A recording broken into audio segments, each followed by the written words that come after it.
زمزم کے کنویں کی ملکیت حاصل کرنے کے علاوہ عبد المطلب کی زندگی کا دوسرا اہم واقعہ ابرہہ کا بیت اللہ پر حملہ ہے۔ تاریخ میں اس کو واقعہ فیل کے نام سے یاد کیا جاتا ہے۔ ابرہہ ایک عیسائی سردار تھا۔ شاہ حبشہ نجاشی کی طرف سے یمن کا حاکم تھا۔ اس نے دیکھا کہ اہل عرب حج کے لیے مکہ مکرمہ جاتے ہیں اور خانہ کعبہ کا طواف کرتے ہیں، تو اس نے عیسائی مذہب کے نام پر یمن کے شہر صنعاء میں ایک عالیشان گرجا بنوایا۔ عرب میں اس گرجا کی خبر مشہور ہو گئی۔ قبیلہ کنانہ کا ایک آدمی وہاں گیا اور گرجا میں گندگی پھیلا کر بھاگ آیا۔ ابرہہ نے غصے میں آ کر قسم کھائی کہ کعبے کو ڈھا کر دم لے گا۔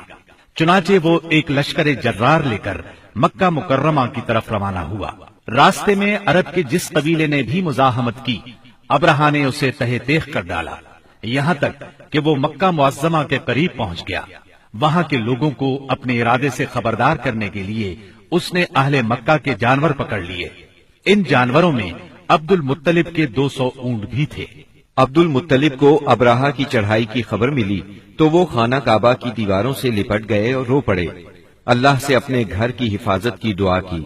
قریش کے چند سرداروں کو لے کر ابرہہ سے ملنے کے لیے گئے اور اس سے اپنے اونٹوں کی واپسی کا مطالبہ کیا۔ ابرہہ ان کی بات سن کر حیران ہوا اور بولا، تم نے اپنے اونٹوں کی واپسی کی تو بات کی، کعبے کے متعلق ایک لفظ بھی نہیں کہا، میں تو یہاں کعبے کو ڈھانے کے لیے آیا ہوں۔ عبد المطلب نے جواب دیا، اونٹ میری ملکیت ہیں، اس لیے ان کی رہائی کے لیے چلا آیا۔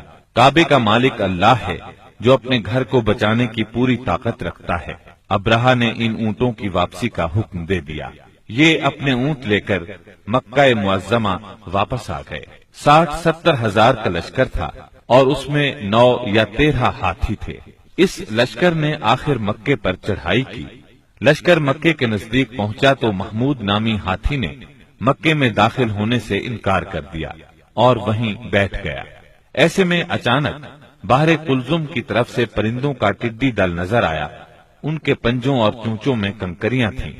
جن سپاہیوں پر وہ کنکریاں پڑتی ان کے اعضاء کٹنا شروع ہو جاتے۔ ان کنکریوں کے گرنے سے ابرہہ کی فوج اور ہاتھیوں کا جو حشر ہوا وہ بلا شبہ تاریخ عالم کا ایک نہایت حیرت ناک باب ہے۔